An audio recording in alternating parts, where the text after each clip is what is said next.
Assalamualaikum. I hope you all are doing great. In this video, we will learn difference between act voice and passive voice. So what is act voice? Act voice वो होता है जिसमें काम करने वाला subject होता है, यानी सब्जेक्ट काम को परफॉर्म करता है और सब्जेक्ट फिक्र की शुरू में आएगा। और मैं आगे दिखाता हूँ कि किस तरह एक्ट वाइज जुमले बनते हैं और किस तरह पेशो वाइज जुमले बनते हैं।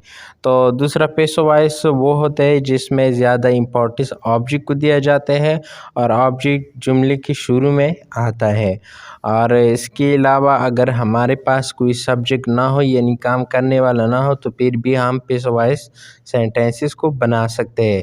अगर हम आम बात को करते हैं तो वो हम पेशो वाइज में करेंगे, या ऐसे बात हम करते हैं कि जिसमें हम किसी को मेंशन नहीं करना चाहते यानी सब्जेक्ट को मेंशन नहीं करना चाहते, यानी ऐसे कामों के बारे में बात करते हैं तो उसके लिए हम पेशो वाइज इस्तेमाल करेंगे।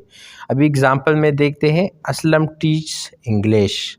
असलम इंग्लिश पढ़ाता है। यहाँ पर असलम सब्जेक्ट है तो फिक्रे की शुरू में भी है, तो ये सब्जेक्ट है। टीच यानी पढ़ाना, तो ये जो है वर्ब है क्योंकि काम को हम वर्ब बोलते हैं। और इंग्लिश इस पर किया जाता है तो ये ऑब्जेक्ट है, ये काम को रिसीव करते हैं। तो यहाँ पर काम करने वाला असलम है और फिक्र की शुरू में भी आए हैं तो ये हमारा एक्ट वॉइस है, क्योंकि ये जो पढ़ाने का काम है ये कौन परफॉर्म करता है? असलम परफॉर्म करता है।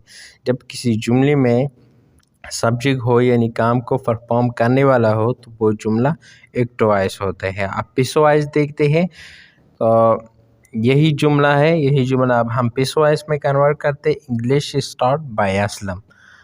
असलम के ज़रिए इंग्लिश पढ़ाया जाता है। तो अगर हम ये सिर्फ इतना ही कहे कि इंग्लिश स्टार्ट, इंग्लिश पढ़ाया जाता है, हम किसी को मेंशन नहीं करना चाहते हैं और मैंने जो है ऑब्जेक्ट को फिक्रे के शुरू में लगाया, तो ये पेशो वॉइस जुमला है।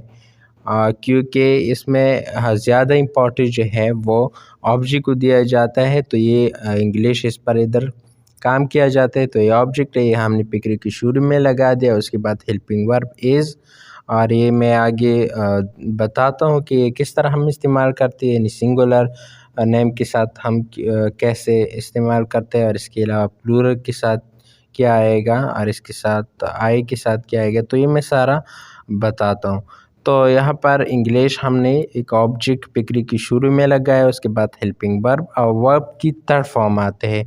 जितनी भी पेशो वॉइस है उसमें वर्ब की थर्ड फॉर्म होगा और बाय और जो सब्जेक्ट हो वो लास्ट में लगाते। यहाँ पर जो सब्जेक्ट था यानी असलम, ये सब्जेक्ट था क्योंकि काम करने वाला था और हम ये पेशो वॉइस में लास्ट में लगाते हैं और इसमें बाय भी आता है और हमेशा वर्ब की थर्ड फॉर्म आता है। लेकिन यहाँ पर ज़्यादा इम्पोर्टेंस जो है वो ऑब्जेक्ट को दिया जाता है। तो अगर हम ऐसा बात करना चाहते हैं जिसमें हम सब्जेक्ट को मेंशन नहीं करना चाहते हैं तो वहाँ पर भी हम पेशो वॉइस इस्तेमाल करते हैं। English cricket is played, cricket खेला जाता है। तो यहाँ पर यानी काम को परफॉर्म करने वाला कोई नहीं है, आम बात की जाती है कि क्रिकेट खेला जाता है। अभी हम ये यानी खेलने वालों का नहीं पता कि कौन खेलता है।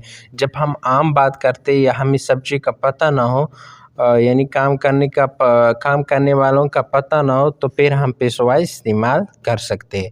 तो एक्ट वॉइस में और पेशो वॉइस में फ़र्क ये है कि जब हम सब्जेक्ट को मेंशन करना चाहते हैं यानी जब सब्जेक्ट हो तो सब्जेक्ट काम भी करता हो तो वो एक्ट वॉइस सेंटेंस होंगे, और जब हमें सब्जेक्ट का पता ना हो और हम आम बात करना चाहते हैं या ज़्यादा इम्पोर्टेंस ऑब्जेक्ट पर देना चाहते हैं तो वो हमारा पेशो वॉइस सेंटेंस होंगे।